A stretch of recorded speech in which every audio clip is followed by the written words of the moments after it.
नमस्कार, मेरा नाम उदित बरसले और आप देख रहे हैं हिंदुस्तान फोकस। इस शो में हम उन मुद्दों और खबरों पर बात करते हैं जो सीधे आपसे वास्ता रखती हैं या चर्चा में रहती हैं। आपने दबंग शब्द कई बार सुना होगा।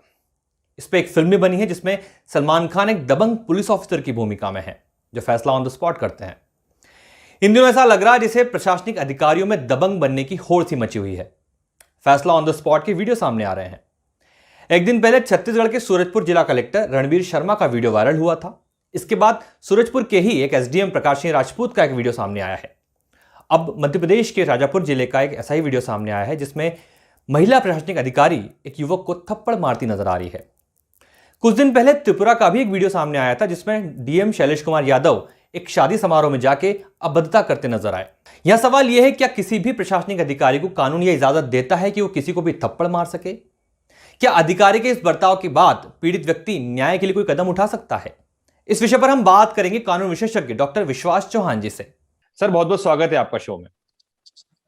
नमस्कार डॉक्टर विश्वास चौहान जी, सबसे पहले ये बताइए, क्या डीएम या एसडीएम के पास किसी को थप्पड़ मारने का अधिकार है? वास्तव में ये धारणा है कि देश में तीन लोग सबसे पावरफुल होते हैं। एक देश का पीएम, एक प्रदेश का सीएम और जिले का डीएम। पीएम देश का मालिक होता है, सीएम प्रदेश का और डीएम जिले का। ऐसी धारणा इन तीनों के पास पावर होती है, मैं मानता हूं, लेकिन जिले का मालिक डीएम होता है, उसके अंडर में एसपी होता है। जिले में कोई भी बड़ा फैसला लेना होता है लॉ एंड ऑर्डर का, तो बिना कलेक्टर की अनुमति के नहीं होगा। कर्फ्यू लगाना है, धारा 144 लगाना है, लाठीचार्ज करना है, गोली चलाने के आदेश देना है, ये सारी चीजें कलेक्टर पर निर्भर करते हैं। एसपी बकायदा कलेक्टर से परमिशन मांगते हैं कि जिले में धारा 144 लगानी है। अगर डीएम परमिशन देता है तभी ऐसा होता है। लेकिन उदित जी, मैं यहाँ स्पष्ट कर देना चाहता हूँ कि देश में रूल ऑफ लॉ ही सर्वोपरि होता है। थप्पड़ की इन घटना के बाद सोशल मीडिया पर जमकर हल्ला होता है, आम जनता नाराजगी प्रकट करती है और सोशल मीडिया में हटाने के लिए कई हैशटैग चलाए जाते हैं और उसके बाद सरकार जागती है। फिर संबंधित अधिकारी सोशल मीडिया में अपना वीडियो जारी कर इस पूरे मामले में सफाई देते हुए माफी भी इसीलिए मांगते हैं कि इनको कोई राइट नहीं है, क्योंकि देश में आज भी विधि का शासन यानी रूल ऑफ लॉ पर ही है और आमतौर पर मामला माफी मांगने के बाद खत्म इसीलिए हो जाता है। मतलब ये हुआ, यदि कोई प्रशासनिक अधिकारी किसी दौरे पर निकलते हैं और कुछ अनैतिक या गैर कानूनी देखते हैं तो भी वो किसी के साथ अभद्रता नहीं कर सकते। बिल्कुल। मैं आगे आपको ये बताना चाहता हूं कि अब जब कलेक्टर द्वारा थप्पड़ मारने के मामलों का हम कानूनी परीक्षण करें तो पता चलता है कि यद्यपि कलेक्टर को अपने पद के नियमों के अनुसार काम करने का पूरा अधिकार प्राप्त है, लेकिन किसी व्यक्ति को इस तरह सरेराह थप्पड़ मारने का, उसके मोबाइल तोड़ने का, उसे गाली बकने का अधिकार उसे नहीं दिया। क्योंकि जिस तरह सूरजपुर जिले के कलेक्टर ने युवक को थप्पड़ मारा है, उसका मोबाइल तोड़ा है, या त्रिपुरा के शादी समारोह का मामला है, ये कहीं से भी लॉफुल एक्टिविटी किसी भी व्यक्ति की नहीं मानी जाती और जिम्मेदार अधिकारी की तो बिल्कुल नहीं। तो क्या कानून में ऐसा कोई प्रावधान है जिससे प्रशासनिक अधिकारी के इस तरह के बर्ताव पर कोई एक्शन लिया जा सके? कलेक्टर्स या किसी भी शासकीय अधिकारी को वैसे तो कुछ विशेषाधिकार हैं, जैसे कि सीआरपीसी की सेक्शन 197 है जो कलेक्टर यानी लोक सेवकों को अधिकार देती है कि उनके खिलाफ किसी भी एफआईआर करने से पहले सरकार की मंजूरी ली जाए।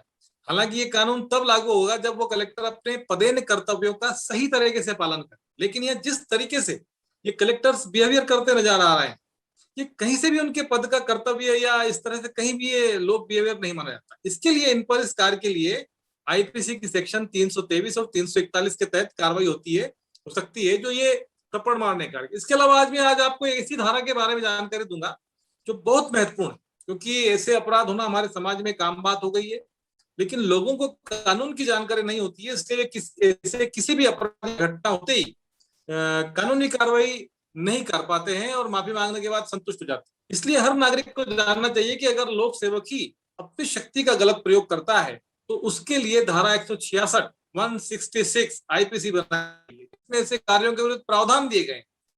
ये प्रावधान भारतीय संहिता 1860 की धारा 166 में है।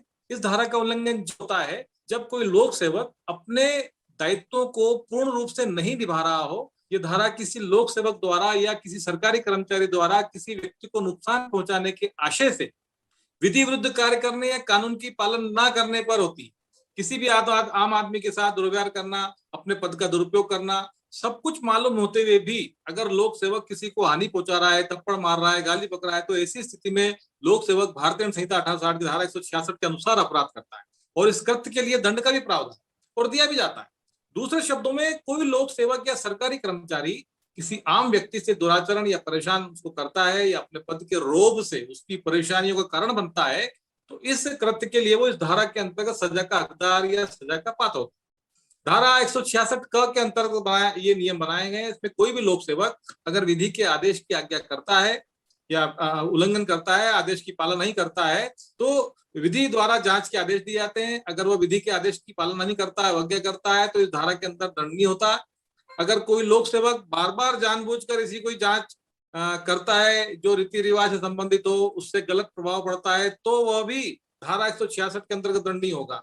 अगर आप किसी घटना की जानकारी या रिपोर्ट दर्ज करवाने के लिए पुलिस स्टेशन जाते हैं और वहां पर भी यदि दंड प्रक्रिया संहिता 1973 की धारा 154 के तहत पुलिस अधिकारी आपसे मिसबिहेवियर करते हैं, मारपीट पुलिस वाले कर देते हैं, शिकायत आपकी नहीं करते हैं, तो शिकायत दर्ज करने के बाद एफआईआर की कॉपी नहीं देते हैं, जानबूझकर आपको परेशान करने के लिए बार बार प्रयास करते हैं, तो ये धारा 166 के तहत दंडनीय अपराध होगा। ऐसे कृत्य को अंजाम देने के लिए लोक सेवक के खिलाफ कार्रवाई होती है, जिसमें दंड के प्रावधान 6 माह से 2 वर्ष तक के कठोर कारावास है। उदित जी, धारा 166 के अंतर्गत बताया गया है कि किसी भी प्राइवेट या सरकारी अस्पताल के डॉक्टर द्वारा जब कोई लापरवाही बरती जाती है मरीज के खिलाफ, जैसे कि कोई मरीज किसी डॉक्टर को दिखाने जाता है और उसका इलाज करने से मना करता है, जानबूझकर उसका वो इलाज नहीं करता है, ये सब मालूम होते हैं कि वो बीमार है और वो ऐसा बिहेवियर उसके साथ करता है, तो वो धारा 166 ख यानी 166 बी के अंतर्गत दोषी होगा।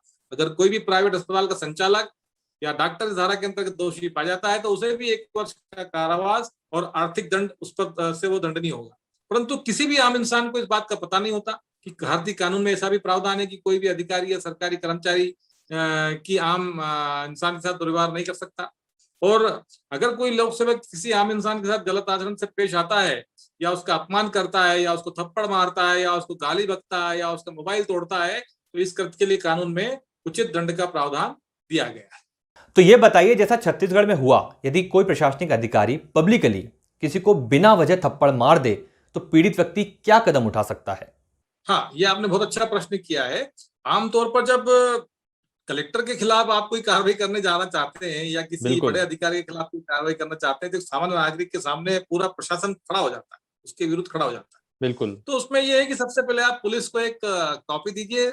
निसंदेह आप कलेक्टर के खिलाफ अगर थाने में रिपोर्ट करने जाएंगे तो पुलिस अधिकारी वो नहीं लिखेंगे, तो उसके बाद फिर आप उसको स्पीड पोस्ट करिए उस शिकायत को कि आपने मेरी जो है मैंने ये शिकायत की थी जो आपने लिखने से मना कर दिया है। उसके कुछ दिनों बाद 3 या 4 या 5 दिन बाद जिले के एसपी को आप लिखित में इसी तरह की शिकायत करिए, या तो वो रिसीव नहीं देगा तो उसको स्पीड पोस्ट करिए। और जब ये दोनों शिकायतें हमारे पास उपलब्ध हो जाती है, इनके रिकॉर्ड हमारे पास हो जाते हैं, तो मजिस्ट्रेट क्लास 1 के यहाँ इस संबंध में आपको इस्तिगासा या परिवाद पेश करने का अधिकार होता है। तब जज ये कार्रवाई और ये सारी चीजें अपने सामने जो भी मुकदमा दर्ज करने की प्रोसेस है, नोटिस भेजना करना, ये सब वो फिर कोर्ट के माध्यम से होता है। मतलब ये हुआ कि कानून सबके लिए बराबर है। अधिकांश लोगों को कानून की जानकारी होना चाहिए और अपने अधिकार पता होना चाहिए। सही अवेयरनेस बेहद जरूरी है। दबंग वाली छवि सिर्फ फिल्मों में ही अच्छी लगती है, असल जिंदगी में नहीं। हिंदुस्तान फोकस में आज इतना ही। हम फिर हाजिर होंगे नए विषय के साथ। तब तक आप देखते रहिए लाइव हिंदुस्तान।